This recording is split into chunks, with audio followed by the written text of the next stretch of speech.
El tema de hoy trata cabalmente de lo que Julito empezó y cuando empezamos con la alabanza, la necesidad de reconocer al Señor en todos nuestros caminos. Aunque el camino sea largo, a veces el camino difícil, pero en todo el camino el Señor va con nosotros. Amén. En su boletín tienen un poquito una descripción del tema y hablo de desiertos. Y la Biblia nos menciona algunos desiertos. Yo creo que es importante que tengamos un poquito de conocimiento de dónde aparecen los desiertos. Fíjense que los desiertos aparecen desde el principio, con Abraham. Abraham fue un hombre que vivió en un desierto. Por aquí hay algunos mencionados. La mayoría están dentro de la península del Sinaí: el desierto de Shur, el desierto de Beerseba, el desierto de Parán, el desierto de Etán, el desierto de Sin. Miren cuántos desiertos.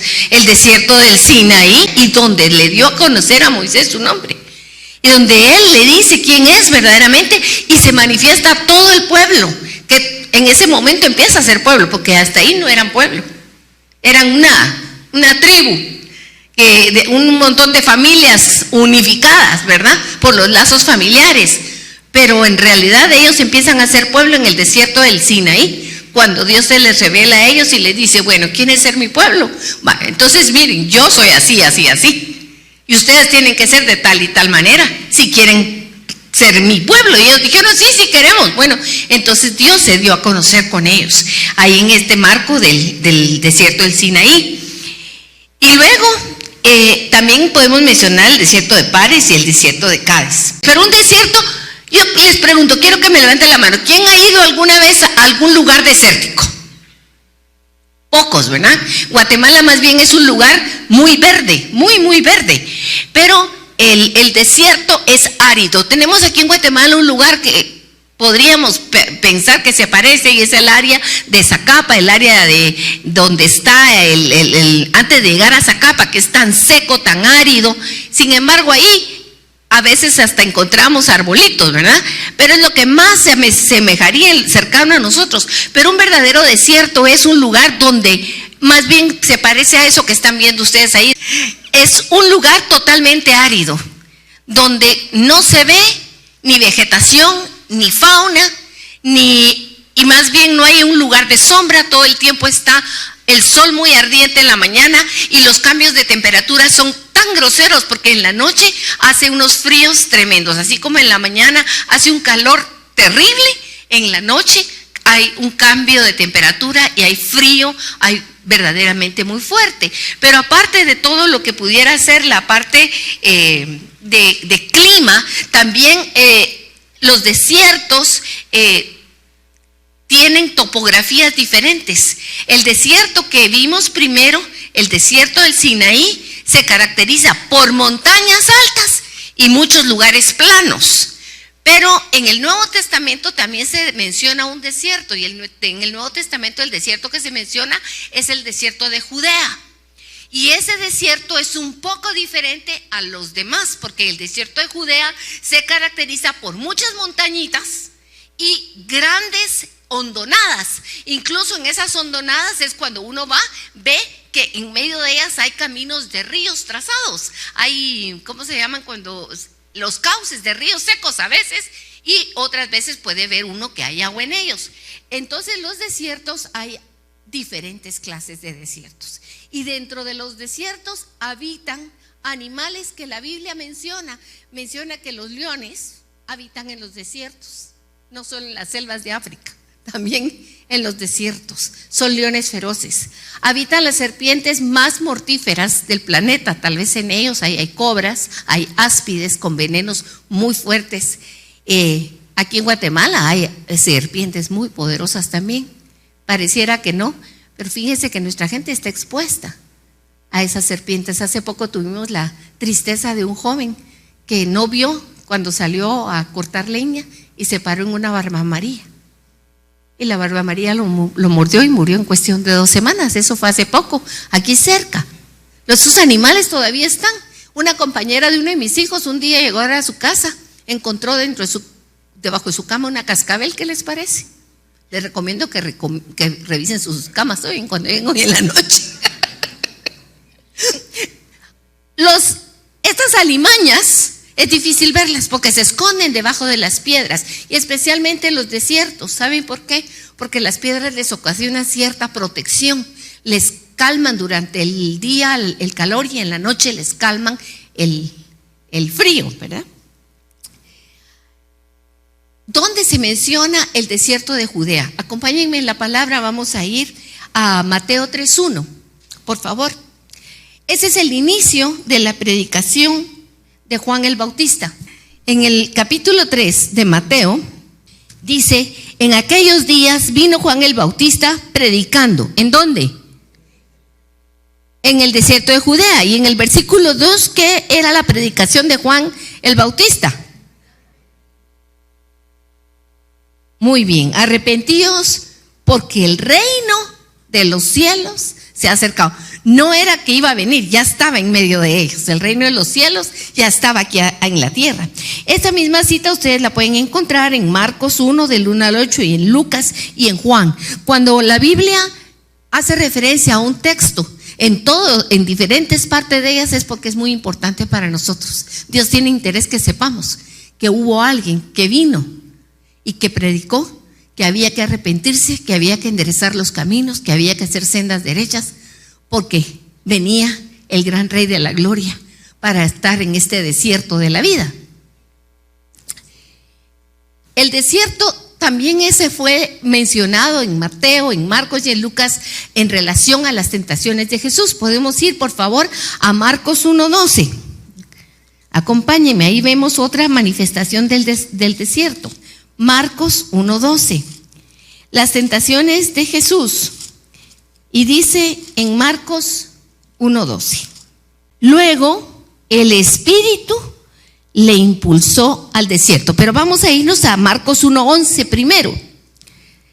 Dice desde el versículo 11: y vino una voz de los cielos. ¿De dónde venía la voz? De los cielos. Entonces, ¿quién era el que estaba hablando ahí?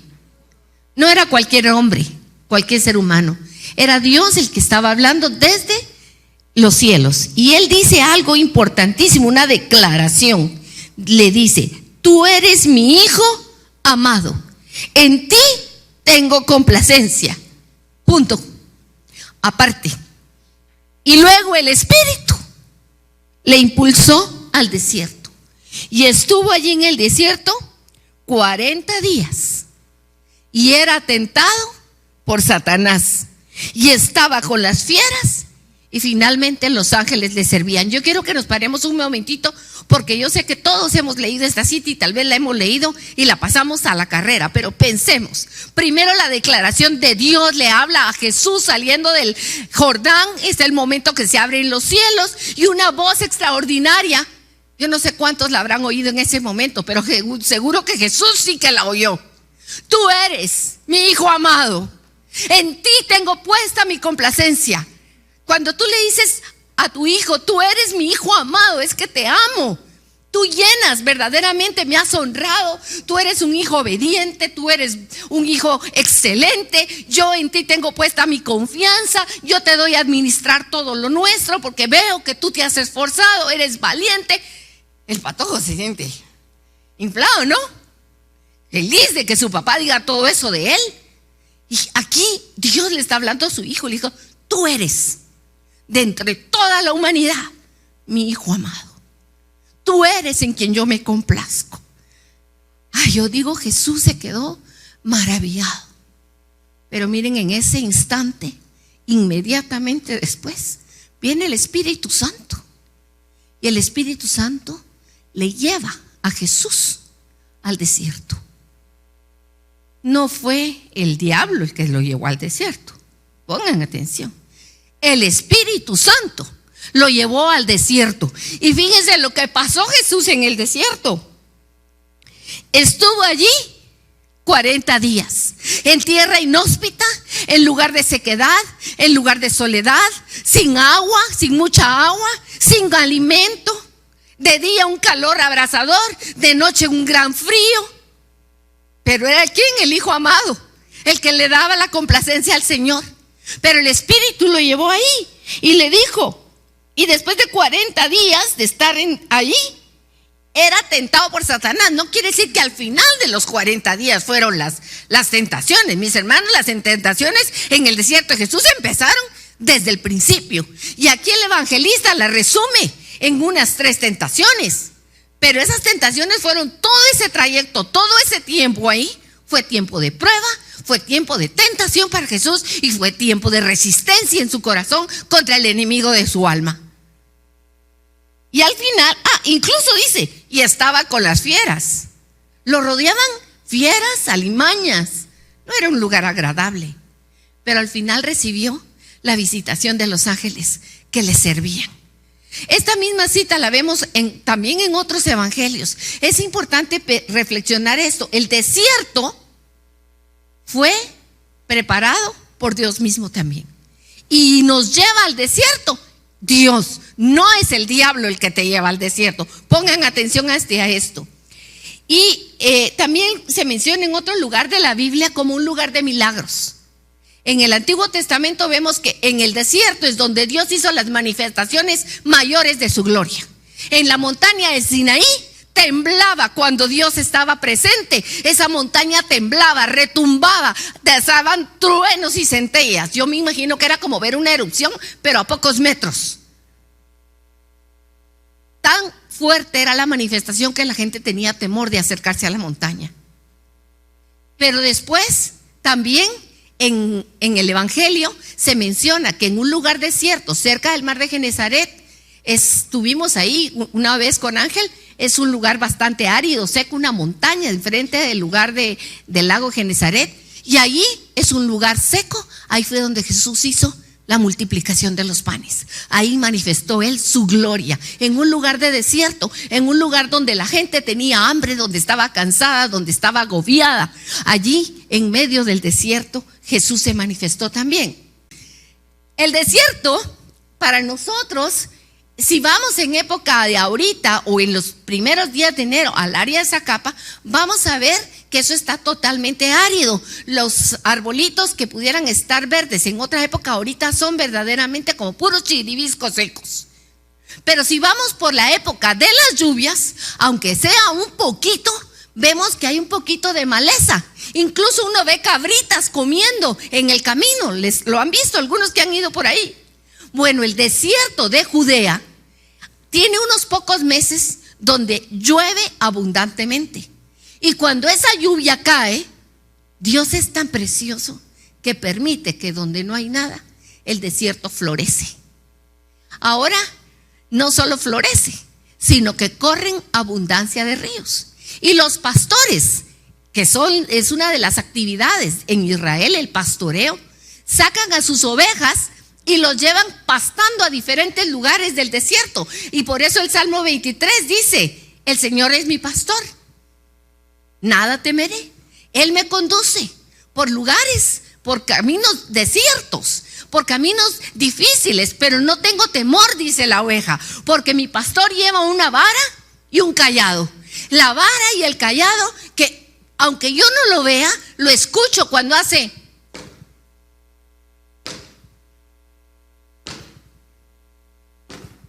Y la oveja dice: por aquí va, tengo que ir por aquí. Y aunque no vea, aunque sea un lugar escarpado, aunque sea angosto, el pastor lo conoce también y él va por delante, que la oveja lo siguen. Y tienen a veces que bajar, porque les decía, en el desierto de Judea hay que bajar lugares muy profundos para llegar a donde están los pozos y las fuentes de agua.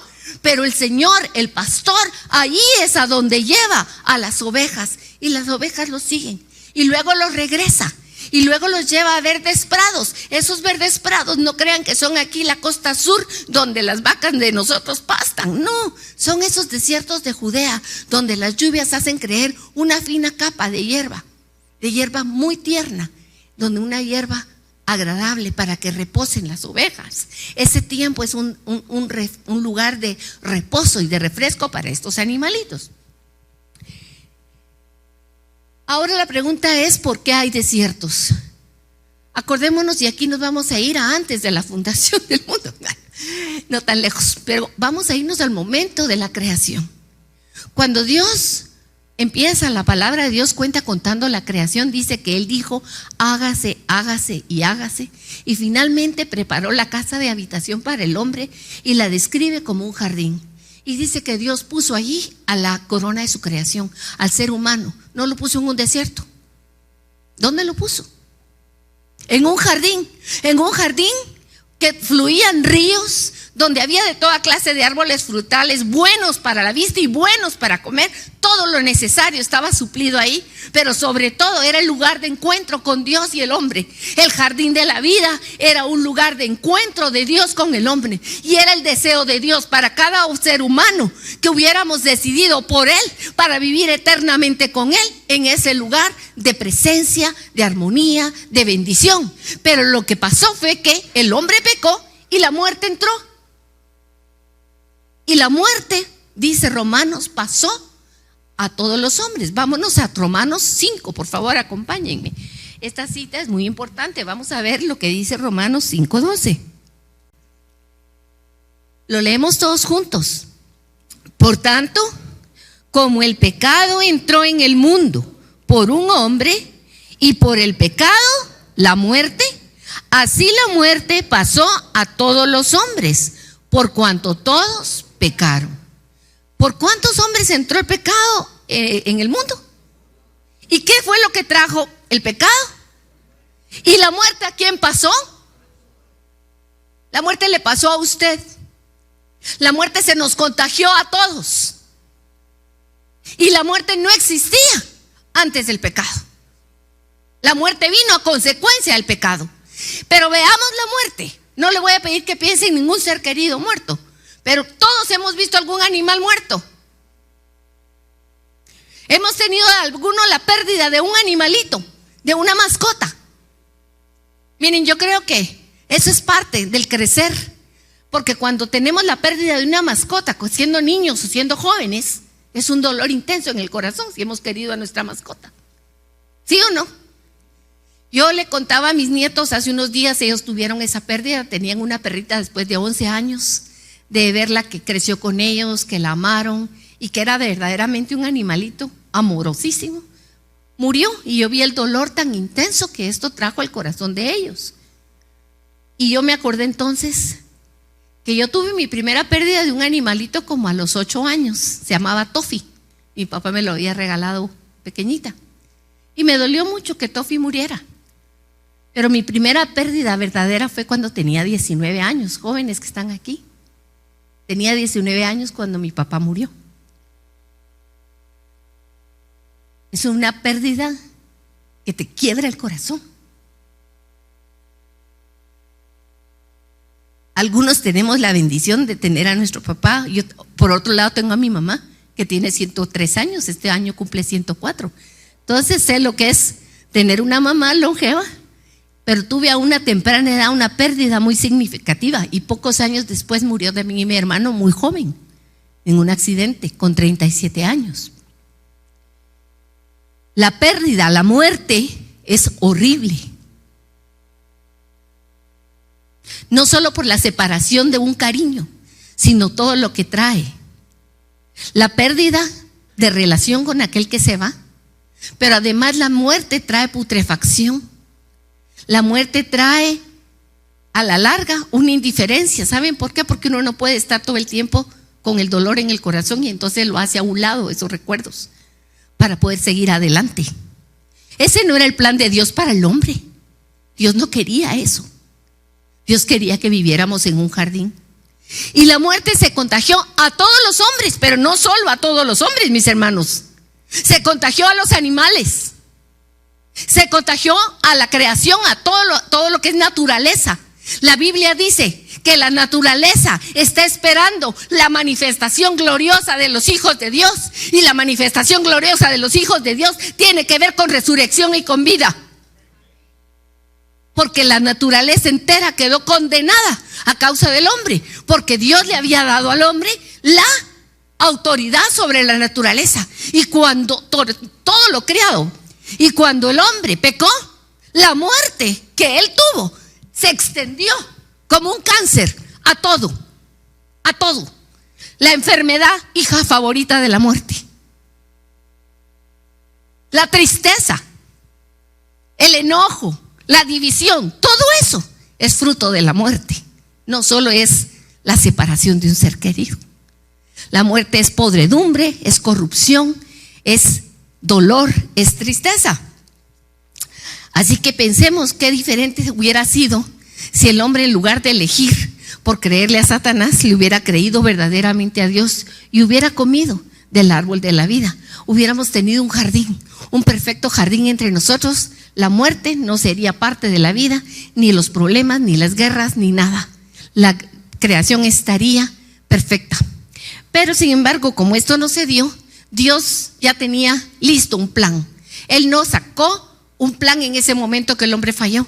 Todos aquí conocemos que desde la eternidad Dios tenía un plan de salvación.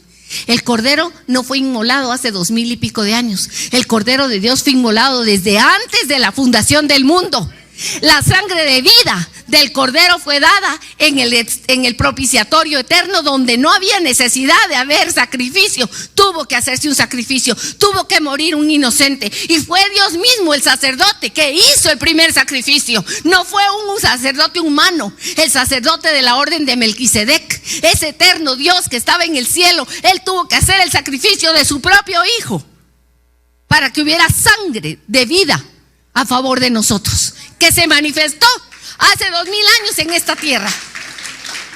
Yo le pido al Señor que Él abra nuestro entendimiento este día, porque son verdades eternas, maravillosas.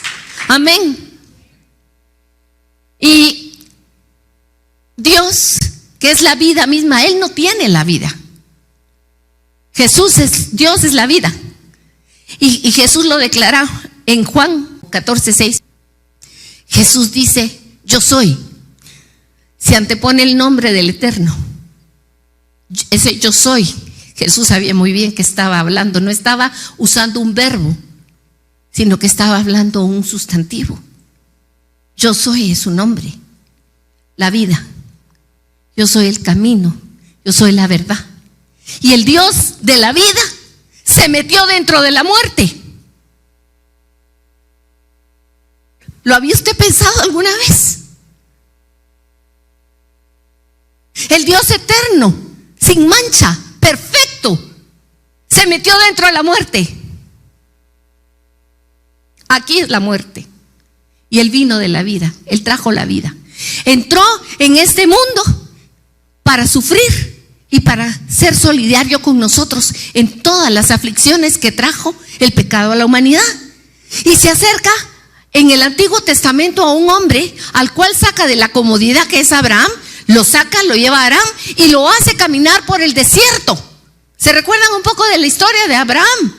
Abraham salió y tuvo que caminar por el desierto. Yo les decía en una prédica anterior, y en un momento en que era tan rico y su sobrino tenía tanto, que tuvieron que decidir: ¿dónde me quedo? Mira, tú, le dijo a su primo Lot, ¿qué lugar te gusta? Y Lot dijo: ¿para dónde veo?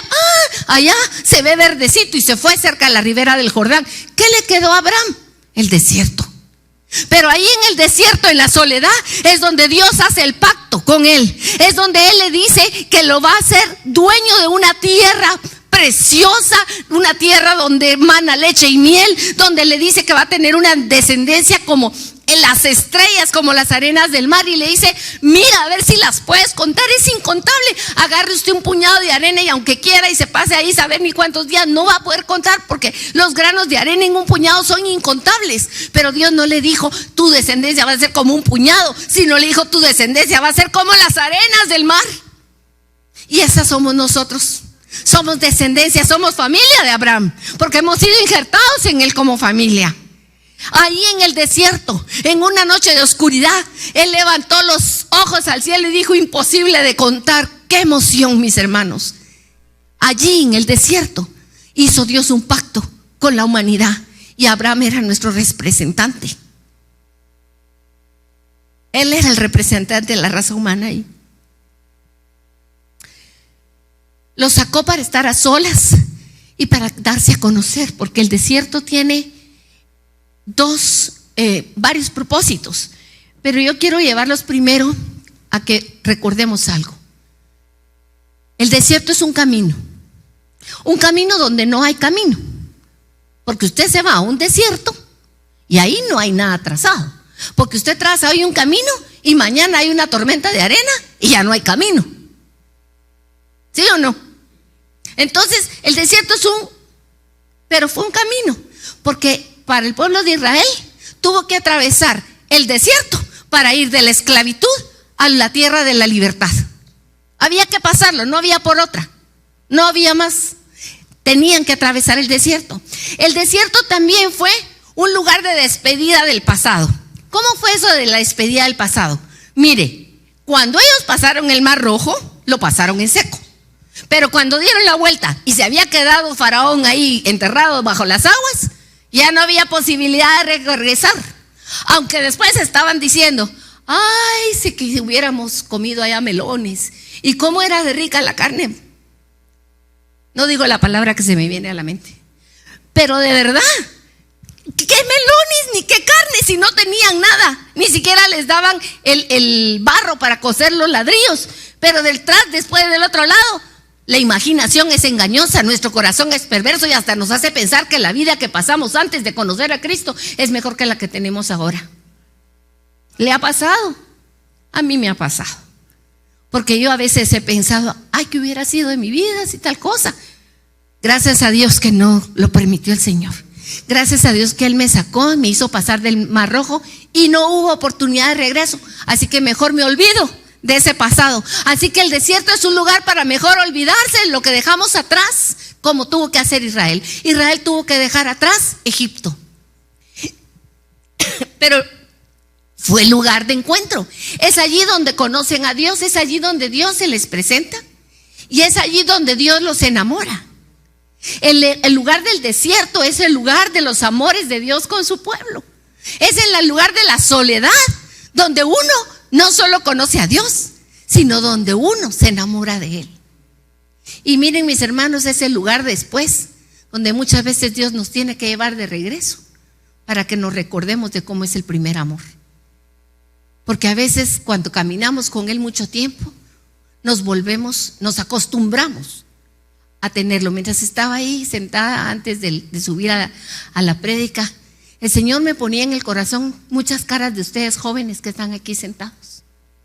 Pensé en José Miguel, pensé en José, pensé en Andrea, pensé en Luis Pedro, pensé en Daniel, pensé en muchos de ustedes que están aquí hoy y dije, ¿cómo les transmito esto? Porque muchos de ustedes no son primera generación, sino son segunda generación. Sus papás pasaron del Egipto al desierto, pero ustedes han caminado por un desierto donde han visto un Dios de promesas, de provisión, no les ha faltado, han tenido de todo en su casa, han tenido padres muy diferentes de lo que eran antes de conocer al Señor. Mucha bendición. Y a veces esta segunda generación que camina en el desierto se acostumbra a ver la nube y se acostumbra a ver que hay protección durante la noche y se acostumbra al maná, tanto se acostumbra que de repente dicen, ay, ¿qué es esto? Qué aburrido comer maná. Nos ha pasado. O despreciamos, decimos, ay, pero mis papás están insoportables, ¿cómo insisten en que yo vaya a la iglesia? ¿Cómo insisten en que yo lea la Biblia? Porque tal vez ustedes no han tenido que pasar lo que pasó uno y de dónde lo tuvo que sacar el Señor. Pero te cuento que tú vas a tener también tu propio desierto, te guste o no te guste, porque Dios está interesado en ti y Él quiere llevarte y quiere guiarte. Tal vez tu experiencia va a ser diferente de nuestra generación, porque cada generación tiene que encontrarse con su Dios. Así que fue el desierto todas estas cosas: lugar de olvido, lugar de nacimiento, lugar de encuentro, lugar de conocimiento y lugar de amores. Allí en el desierto dice la palabra en Jeremías 2:2, si ustedes me acompañan. Yo tengo aquí una traducción que me gustó mucho, que es la traducción de la Nueva Versión Internacional, creo yo que puse esta. Dice, recuerdo el amor de tu juventud. Dios es el que está hablando a Israel, pero te voy a decir, es Dios que nos está hablando hoy a cada uno de nosotros. Y Él te dice, recuerdo el amor de tu juventud. Tu cariño es Jeremías 2:2. Desde el 1. Vino a mí palabra del Señor diciendo: anda y clama a los oídos de Jerusalén diciendo: me he acordado de ti. Toma la palabra personalmente. El Señor te dice: me he acordado de ti, de la fidelidad de tu juventud, del amor de tu desposorio, cuando andabas en pos de mí en el desierto, en tierra no sembrada. La versión que yo tengo aquí, que es la Nueva Traducción Viviente, dice: recuerdo el amor de tu juventud, tu cariño de novia, cuando me seguías por el desierto, por tierras no cultivadas. Voy a hablar un poco del mundo. Tito, ¿te acuerdas cómo fue tu noviazgo con Ivonne? Ángel, ¿te acordás? Mario Roberto, ¿te acuerdas? Bueno, le voy a preguntar, Rodrigo, ¿te acuerdas? Ellos nos podrían decir a nosotros, este año cumplimos 46 años de casados, 46 o 46, ya perdí la cuenta, 45. Ángel me dice: me acuerdo del amor de la juventud. Mis hermanos jóvenes que están aquí, no crean solo que ustedes fueron jóvenes. Nosotros tuvimos su misma edad. Pasamos por esa etapa donde uno se enamora, donde uno hace castillos, donde uno tiene ilusiones, donde uno piensa que todo va a ser contigo pan y cebolla, y qué importa, todo va a ser así. Maravilloso, maravilloso. Y después, ¿te acuerdas? Después vienen muchas cosas que ni pensamos ni soñamos y que a veces se enturbiaron. Pero lo precioso de todo esto es que el Señor ha permitido que caminemos juntos, por muchos años. Y podemos decir: recuerdo eso. Hasta los que no tienen pareja y que ya son adultos se pueden recordar de esos momentos. Acuérdense de cómo era su adolescencia. Ahora los jóvenes no tienen que recordarse mucho, ahí nomás a la vuelta de la esquina lo tienen o lo están viviendo. Son tiempos de amores, son tiempos preciosos, de ilusiones. Y Dios es el que está recordando aquí, no es un ser humano. Él se está recordando cómo Israel, cuando estaba en el desierto, como no tenía para dónde irse, porque de verdad no había para dónde, o con Dios, ¿verdad? Entonces ahí lo amaba, ahí lo buscaba, ahí cuando tenía dificultades iba corriendo a él. Yo me acordaba un poco de la historia de Israel, porque en ese lugar Dios se manifestó de varias maneras. Se manifestó como el protector. Él era el Dios primero, el Dios libertador, que los guiaba por caminos que ellos ni conocían. Él iba adelante de ellos y les iba marcando el camino. Donde aparecía la nube en la mañana, ¿han oído esa canción que dice: levántate, levántate, Señor? Pues miren, no es de autor guatemalteco, es de autor bíblico. Está en Números. Y era Moisés el que se levantaba en la mañana y le decía a Dios: Señor Dios, ya es hora de que te despiertes, levántate por favor. Levántate para guiarnos por el camino. Y entonces, si la nube se levantaba, porque estaba sobre el tabernáculo, y la nube se empezaba a mover, todos sabían que era tiempo de recoger todos los telenques, y recogían las tiendas y recogían el tabernáculo a 1000 por hora para alcanzar la nube, y salían. Y donde la nube se quedaba estacionada era el lugar donde tenían que volver a desarmar y armar todo. O sea, Dios los guiaba. Y en la noche aparecía una columna de fuego que los protegía. Dios se reveló como ese Dios protector, porque si no hubiera habido esa luz, los leones, las serpientes, los enemigos, que en el desierto habían muchos, podrían haber atacado al pueblo. Pero como había una columna de fuego alrededor de ella, esa columna de fuego servía para mantener iluminado el lugar. Y luego en la mañana el supermercado se abría desde temprano. A las 6 de la mañana empezaba a llover el maná, y cada quien salía con su canasto y comían lo que iban a necesitar. La comida de Juan era diferente que la comida de María, porque en cada familia había diferente número y cada quien recogía lo que le necesitaba. Y no podían guardar para el día siguiente porque se podría. Era pan fresco, recién salido del horno cada mañana. Se mostró Dios como el Dios proveedor.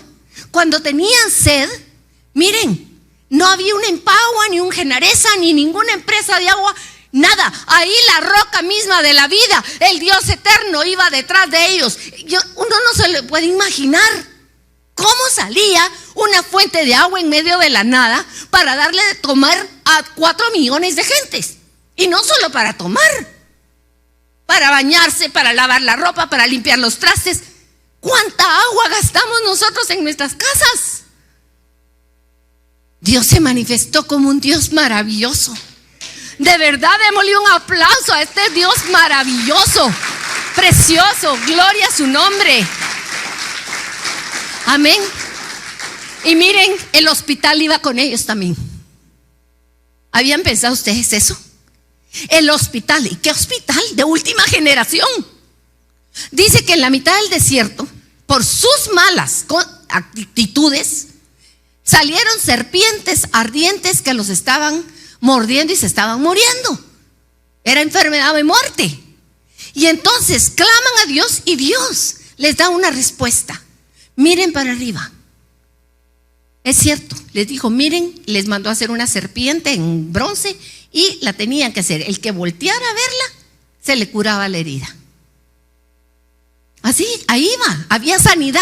Se mostró como el Dios sanador. Se mostró también como el Dios que nos quita el berrinche. Yo les estoy hablando en buen chapín. A veces la Biblia la escuchamos y no la entendemos porque solo la leemos en el lenguaje tan difícil a veces de entender. ¿Cuándo hicieron berrinche? Miren, hicieron berrinche los israelitas cuando un día llegaron y no había agua y no había que tomar y murmuraron y se enojaron y de todo. Y entonces había ahí un agua y dijeron, ay, qué bueno, vamos a tomar. ¿Y qué si cuando llegaron el agua era agua salada, agua amargada? Y entonces ya se pueden imaginar cómo se pusieron. ¿Ya se han visto un berrinchudo?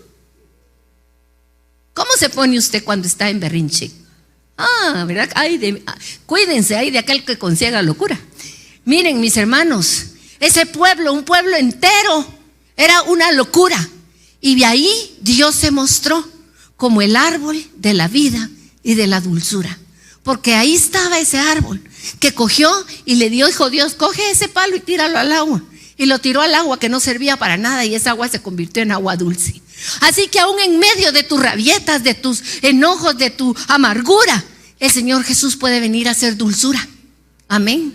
Porque Él es todo eso. ¿Y todo eso se manifestó en dónde? ¿En la ciudad de Jerusalén? No. ¿En dónde se estaba manifestando? En el desierto. En el desierto del Sinaí, para ser más específico. Porque en el desierto Dios tiene 2 propósitos. Uno es darse a conocer cuál Él es. Pero el otro es que nos demos cuenta cómo somos nosotros. Porque los israelitas, ellos, ¿saben cómo se sentían ellos en Egipto? Ay, pobrecitos nosotros. Si hubiera un libertador que nos salvara de aquí, nosotros seríamos entonces sus siervos y los serviríamos con amor. Es que yo soy así porque a mí nadie me quiere. Es que usted no sabe lo que a mí me han hecho, por eso es que yo tengo estas circunstancias en mi vida. ¿No hemos dicho eso nosotros? ¿O lo hemos oído de alguien? Siempre nos hacemos las víctimas, los sufridos, los pobrecitos. Pero cuando salimos y pasamos por un desierto, nos salen las uñas, nos salen las dientes, y más que dientes, los colmillos, los cuernos. Muy bien, amén. Ahí en el desierto se evidencia el corazón del ser humano. Ahí se puede ver verdaderamente quién somos. En los problemas, en las angustias, en las tribulaciones, sale a luz lo que hay en el corazón engañoso del hombre. Piense usted en algún momento donde usted se ha visto cómo es realmente, qué fue lo que lo sacó de ahí, qué fue lo que lo hizo salir. Pero el Señor también en Oseas, sabiendo, le habla a Israel y le dice en Oseas 2:14, volveré a conquistarte. Dios sabe que el hombre no aprende a la primera. Ojalá y fuéramos sabios para aprender de lo que le pasa a otros. Ese es el anhelo de mi corazón para otros, sobre todo para los jóvenes que están hoy aquí. Ojalá que ustedes pudieran aprender de nosotros, de nuestras caídas, de nuestros problemas que hemos tenido, para no caer con la misma piedra, como dice la canción. Pero el hombre, tristemente, tropieza no una vez, tropieza muchas veces con la misma piedra. Pero el que no se cansa, el que no desfallece, el que es fiel, el Dios eterno, nos dice, como dice en Oseas a Jerusalén, y le dice: volveré a conquistarte, te enamoraré, te seduciré, dicen unas Biblias. El Señor hasta tiene que ver cómo nos atrae, haciendo, qué sé yo, tantas. Me decía una persona, me decía: es que ahora las patojas, para declararse uno una patoja, todo lo que uno tiene que hacer. Antes de uno le decían: ¿querés ser mi novia? Le llevaban unas flores. Pero ahora hasta quieren que sea cena romántica, quieren que uno llegue vestido de smoking, qué sé yo, y que sea en el hotel no sé cuánto, o algunos en el Everest. Y si es de casarse, quieren casarse tirándose de un avión, cosas como extravagantes, ¿verdad? Pero miren, Dios es extravagante, Él es el enamorado extravagante. Y Él llevó a Israel de nuevo al desierto y le dice: te voy a llevar al desierto a conquistarte, te llevaré al desierto y allí te hablaré tiernamente. Oseas 6:14, el desierto es lugar de amores y lugar de casamientos. Dios usa el desierto, ya se los decía. Y mis hermanos, el calor y todas estas necesidades hacen salir lo que hay adentro. ¿Qué hay adentro de su corazón? Hay murmuración, hay enojo, hay queja, puede haber rebelión, puede haber desobediencia, puede haber ingratitud y hasta idolatría. Vaya a leer el viaje de los israelitas y se va a dar cuenta: ese es usted, no son los judíos, ese es usted, el que está ahí descrito. Ese que murmura, ese que se queja, ese que pelea, todo es usted y soy yo. No me excluyo. Somos nosotros. Ese es el retrato del ser humano. Y Dios sacó a su pueblo de Egipto y lo atravesó por el desierto porque había que sacar a Egipto del corazón del hombre. Y ese es el motivo del desierto en nuestras vidas. Julito decía: si tú estás pasando por un tiempo difícil en tu vida, a veces una falta de empleo, a veces un problema familiar, a veces una enfermedad, a veces una economía difícil, eso es un problema, es un desierto, nos lleva a un desierto, a un lugar donde estamos sin recursos para ver cómo resolvemos el problema. Y entonces, ¿a dónde tenemos que acudir? Al Dios del cielo. Pero hay otro tipo de desiertos. Hay desiertos donde tú estás bien, donde no te falta nada, donde tienes la casa, tienes la comida, tienes la familia bien, estás en buena relación con todos y todo te va bien. Pero dentro de tu corazón hay un vacío y una sequedad que tú dices: Señor, ¿dónde estás? No te siento, no te veo, no te escucho. Y la verdad no sé decirles cuál de los dos sea peor. Porque esa soledad, después de haberlo conocido a Él y de saberlo sentido, es un dolor intenso, tremendo. Así que no solo el bien, no solo lo malo, lo bueno puede llegar a ser un desierto tremendo. Y el que ha conocido al Señor sabe de ese dolor de que no está ahí. El desierto, el Señor se manifestó como: yo soy el que soy. El desierto manifestó al Dios Todopoderoso, al que no tiene ningún inconveniente ni hay nada que se le oponga, al Dios grande y temible, al Dios santo, al Dios que está apartado y que exige cierta manera de vivir para estar con Él, y manifestó a un Dios presente que es Padre antes que Dios. Porque miren, mis hermanos, es muy diferente decir Dios te pido a decir Padre te pido. El Dios te pido es uno que está tan alto, tan lejano, que quién sabe si me escucha. Pero mi papá es aquel que está siempre para mí, que aunque esté en una junta de negocios y yo llego corriendo, Él abre la puerta y paso y me siento ahí. Hace poco me recordaban de una figura del presidente Kennedy con su hijo pequeño. Estaba el presidente Kennedy en la oficina oval cuando entró su hijo chiquito, John, que tenía como 3 o 4 años, y él era presidente, y el niño entró y él estaba ahí trabajando en una junta y se sentó debajo del escritorio con su papá. No pidió permiso para entrar, no pidió audiencia. Esa es la confianza del hijo con su padre, A veces no tenemos esa enseñanza porque nuestros padres tal vez dejaron un vacío que no nos permitió conocer esa relación de padre. Pero Dios se manifiesta en toda la Biblia, no solo en el Nuevo Testamento, como el Dios Padre amoroso y protector y de bondad, con quien tenemos confianza. Amén. Acompáñenme por favor al Salmo 78, versículos 52 y 53. Hizo salir a su pueblo como ovejas y los llevó por el desierto como un rebaño. Los guió con seguridad, de modo que no tuvieran temor. Mis hermanos, esta palabra, subráyala, grábatela en la mente, pídele al Señor que la escriba en tu corazón. Porque no importa qué tipo de desierto tú estés pasando, aunque tú no lo veas, aunque tú no lo sientas, aunque no lo percibas, Él te está guiando, porque Él es un buen pastor. Él está ahí. Y luego dice, nos lleva como a un rebaño en medio del desierto y nos guía ¿con qué? Con seguridad. Dios no tiene ningún problema en las situaciones del mundo o en las circunstancias que nos pasan.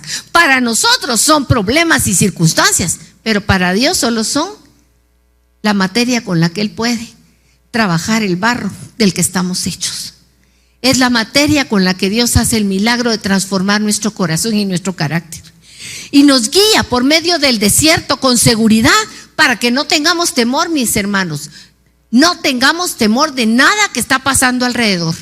Hoy en la mañana decía Julito, ¿qué es lo que tienes carga en tu corazón? Y yo le presenté al Señor algunas cargas que traía sobre mí. Y en ese momento el Señor me habló y me dijo, ¿por qué tienes miedo? Yo estoy a cargo de todo. Así como he caminado contigo y he hecho las cosas contigo, ¿tú no crees que yo las puedo hacer con los demás? ¿Acaso no me has visto cuando has estado en problemas y cómo he venido en tu auxilio? Sí que lo he visto. Y Él me lo recordó esta mañana. Así que si tú también lo pusiste, acuérdate. Pero tenemos un problema. ¿Saben cuál es el problema? El problema es que la vida, y por eso le puse al tema de la prédica de hoy un camino largo. La vida nos parece que es muy larga. Cuando estamos jóvenes, yo me acuerdo que pensaba de pequeñita, ¿cuántos días faltan para mi cumpleaños? Y lo pensaba el día después de mi cumpleaños. Porque estaba feliz, porque me habían llevado un montón de regalos. Y entonces empezaba a contar. Mírense, me hacía eterno llegar al siguiente año. ¿Cuándo voy a ser grande? Cuando tenía 16, para poder hacer lo que yo quiera. Es que cuando yo sea mayor de edad, entonces voy a ser libre. Pues fíjense que fui libre y me casé a los 19. Pasé del dominio de mis papás a ser esposa. No me duró mucho esa famosa libertad que yo me imaginaba en mi cabeza, ¿verdad? Así piensan ustedes, estoy seguro que lo han pensado. Cuando yo sea grande, cuando yo tenga dinero, cuando yo haga tal cosa, uno se imagina grandezas. Pero la vida, mis hermanos, que cuando somos jóvenes nos parece que es tan larga, después de haber caminado como 50 años por ella, uy, qué poquitos años hemos vivido, ya casi estamos llegando al final. Porque dice la palabra de Dios que los años del hombre son más o menos 70 y que los más fuertes hasta 80, o sea, como diciendo el promedio de edad, ya para los más viejitos 80, ya los de 80 se sienten cansados, mis hermanos. Les digo ya los de 60. Porque uno ya va viendo ahí la meta y ya va viendo la necesidad de pasarle estafeta a otros que tomen el lugar. Antes yo trasnochaba y ¿qué? De noche, de día, iba para un lado y para el otro, ahora a duras penas de día. Pero miren, 70 nos parecen pocos años ahora, pero cuando éramos jóvenes nos parecía un camino muy largo, muy lejano. Pero ¿saben qué es el problema? Lo que dice Eclesiastés 3:11, acompáñenme ahí, Eclesiastés 3:11. Leámoslo todos juntos.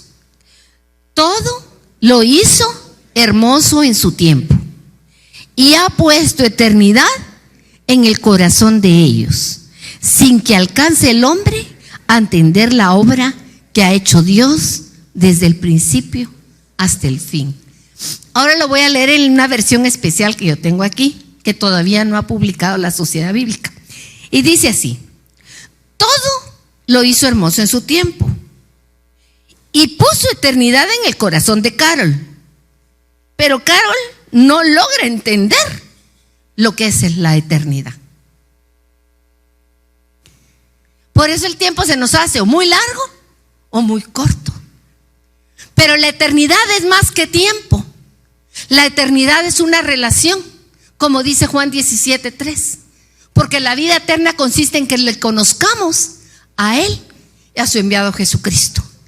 El problema del tiempo y de que la vida es larga o que es corta o que nos pesan los momentos cuando estamos en un tiempo de aflicción, parece que nunca termina el tiempo de aflicción. Y cuando estamos en una fiesta, qué rápido que se acaba la fiesta. ¿Les pasa o no? Pero en realidad el tiempo no es lo importante. El tiempo para nosotros no es importante porque nosotros hemos sido llamados a disfrutar de la eternidad de Dios. Y todos los tiempos que el Padre permite en nuestra vida, tiempos de bendición, tiempos de desierto, tiempos de fiesta, tiempos de agonía, tiempos de enfermedad, en todo sobra Él para bien nuestro, para formar nuestro corazón, para transformarnos, para hacernos a la imagen de su Hijo Jesucristo. El Espíritu nos lleva al desierto y en el desierto el Espíritu nos dice: arrepiéntanse, enderecen sus caminos, hagan un camino recto, porque la vida ha venido y ha venido para hacer florecer tu corazón. Cristo está en tu vida para hacerte florecer todo y echar fuera la muerte. La muerte ya no tiene sobre nosotros ninguna poder, porque Cristo ya triunfó sobre ella. La tentación ya no tiene poder tampoco, porque podemos decir como el que dijo hace 2000 años en el desierto: escrito está. Ese mismo Jesús está aquí adentro y Él dice: escrito está. Escrito está: al Señor tu Dios adorarás. Escrito está: el Señor tu Dios es uno y a Él lo amarás, a Él le servirás. Escrito está: Él puede suplir todas tus necesidades. Escrito está: no tengas temor porque yo estoy contigo hasta el fin del mundo. Escrito está: yo soy tu fuente, yo soy tu proveedor, yo soy tu refugio. Mis hermanos, cuando cantamos el Señor es mi roca, mi fortaleza, no es que nos lo inventamos o nos lo creemos. Escrito está. Cuando el enemigo te dice tú no puedes, es verdad. Escrito está: yo soy nada, pero con Cristo todo lo puedo. Escrito está. No es algo de mi imaginación. Así que mi hermano, como dice Deuteronomio 8:2, acuérdate de todo el camino por donde Dios te ha hecho pasar. Es importante recordar, mis hermanos, para no ser ingratos. Es importante traer a la memoria lo que el Señor ha hecho en nuestra vida. No importa si tienes 15, 20, 30 o 40. No importa si tu vida ha sido difícil o ha sido fácil. En medio de todas tus angustias el Señor está presente. Así que, mis hermanos, hay una voz que grita que enderezcamos los caminos. Isaías 35:1.